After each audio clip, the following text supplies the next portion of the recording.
Sometimes I think that we were created for connection, but were wired for sabotage. I'm not sure there's a greater conundrum in life than trying to be committed to a long-term relationship. So, like the spectrum of emotions are vast. Are we built for long-term relationships? Like, I don't know. We must think we are, because despite the odds that marriage alone is a risky bet, we keep getting in them. And why not? Right? Like all of the love and the passion, and then it turns into building a family together, and you're sharing your hopes and your dreams and aspirations, and all of those things could make anyone believe that theirs is the real deal, despite the odds.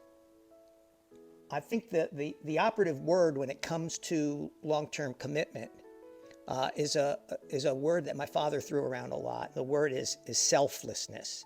Selflessness has to be one of the greatest challenges of enduring love that there is. I'm not talking about unconditional love, because we've all heard that phrase, right? This is not about unconditional love. This is about selflessness in love.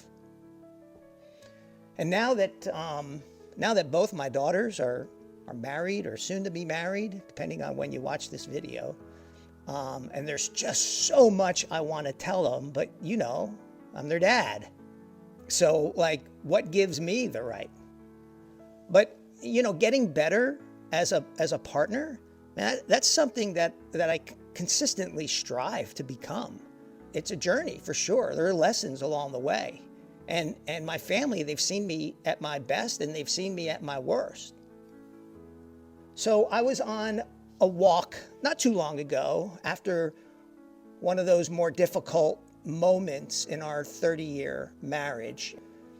But in the heat of the moment, I decided to go for a walk. And while I was walking, I just pondered this question. And the question is this: how can I be a better husband?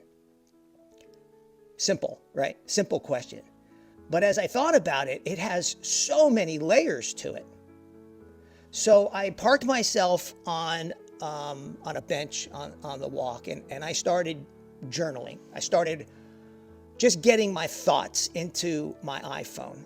And as I did that, I just kept refining it and refining it and refining it. And I came up with 7 things. These 7 things that helped me kind of navigate these choppy waters. And they're all predicated in selflessness, in selfless love. So, my desired outcome when I started was to keep the focus on me, right? Selflessness. No finger pointing, no fixing the other person, just grassroots self-accountability for what I could do to get into right relationship with the people who are most important to me. Now, there's a backstory here that kind of sets up this video. And so for context, I want you to know that, I first got married when I was 23 and had a kid when I was 24. That marriage ended 10 years later.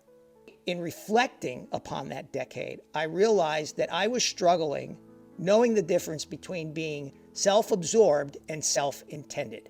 So, cards up on the table, I found myself being so focused on what was important to me, thinking that if it was important to me, that it would be important to everyone who was relying on me. And the next thing I know, the whole thing just disintegrated right out from underneath me. And then I had the arrogance of believing that there was no way I was the problem. How could I be the problem? I was working my butt off. I was paying the bills. I was like, how could I be the problem? And so I got married again, and I married again quickly.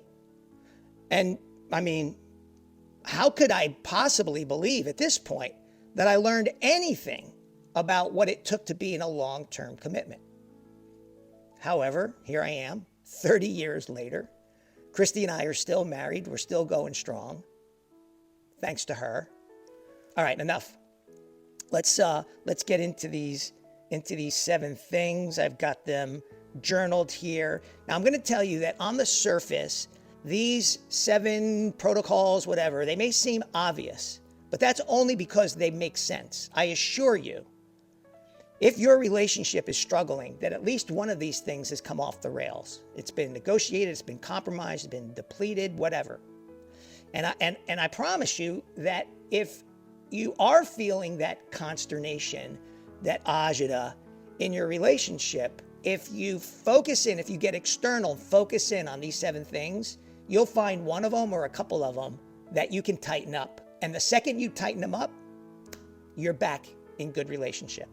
So here's number 1. Number 1 is establish a visible and apparent sense of high self-worth. So when Kristie and I were first, I think we were dating, she saw that I was broken. I was just a broken guy. She saw it. And she said to me, Arnie, how are you going to get anyone to believe in you if you don't believe in you? And the reality is this: nobody wants to be in a long-term commitment with a Doug or Debbie Downer, right? And if your confidence has eroded, it will most definitely seep into the fabric of your relationship and stain the fabric of your relationship. Maybe not at first, particularly if you have a partner like I do who attempts to be a voice of encouragement. But if something is keeping you down on yourself, man, you've got to shake that off. Because what your family wants to see and what they want to hear and feel is positivity in some way, shape, or form, especially in the face of adversity. So you got to carry yourself with confidence regardless of the situation. This is a superpower, all right? Being able to stand strong in the face of adversity, external conditions affecting you emotionally or spiritually, staying super strong, man, that is clutch. Number 2, and this is an important one. Number 6 is my favorite, I think. But number 2 is a really important one. And again, super obvious, but missed by a lot of people. You've got to share your goals with each other.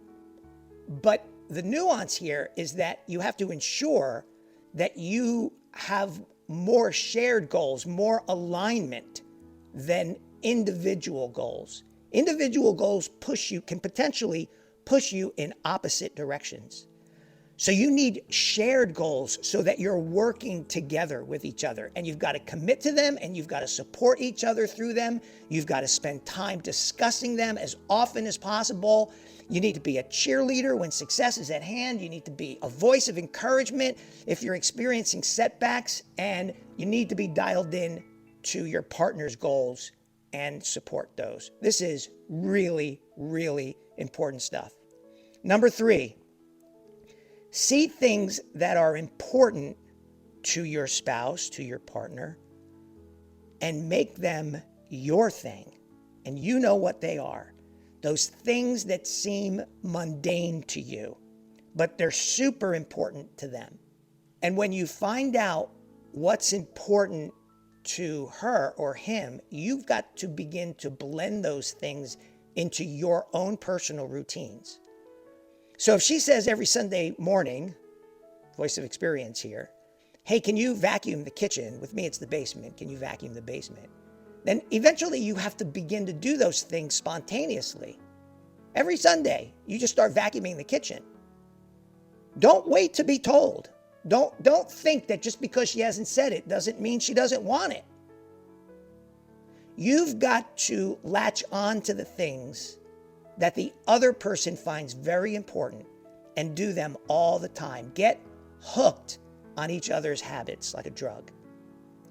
Number 4, practice self-awareness, meaning be so dialed into how your behavior is impacting the relationship that the slightest variation or drift can be felt, and correct that shit immediately.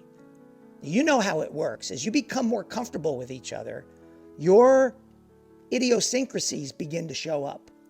If they become annoying or create some degree of consternation, agita, consternation. I love that word. You got to wipe that out. You got to wipe it out. Number 5, do things together as often as possible. So you've got to work on the relationship as if it's a skill that has to be mastered. And you've heard the phrase, become the best at whatever it is that you do. Well, that includes being a great partner. For Kristie, it was gardening. I freaking hate gardening. I hate it. But I saw how important it was to her and how it affected her positively when I got involved doing it with her. So guess what? When it's time to mulch, I'm running the lows. I got my gardening gloves. I'm getting in the dirt. I'm mulching, I'm planting, I'm whatever it takes, because it's important to her. And if it's important to her, then I'm going to make it important to me. Number 6, here it is. Connect with others who are in a happy, committed relationship. You've got to stay away from people who speak poorly about their spouse or their partner. Their grumblings are meant to create commiseration. And so, if you hang out with 4 miserable people who constantly complain about their spouse, you will quickly become the 5th one, because that's what they want. The compounding effects of negativity get really tough to fend off. And so I'm not saying break yourself away from some of your key friendships, but be vocal about the fact that, hey, I love my wife. I don't want to participate in this conversation. And finally, you have to choose to be happy about who you are spending the rest of your life with every single day. You get me here? No second guessing, no doubt. Find that mustard seed of joy and happiness that she or he stirred up in your early life together, and bring those feelings into the present every freaking day. Like every morning, you have to wake up the way you did the morning after the first night you spent together. Bring that feeling into the present. So that's the list. And I have to tell you, just talking about them on camera here has me running through so many different scenarios that I still need to tighten up. And again, this isn't just about marriage. I mean, this can be leveraged with any meaningful relationship you have, family member, parent, child, workmate. My mother Giacomina used to say to us, it's better to be in right relationship than to be right in the relationship. My name is Arnie. Thanks for listening. Thanks for sharing.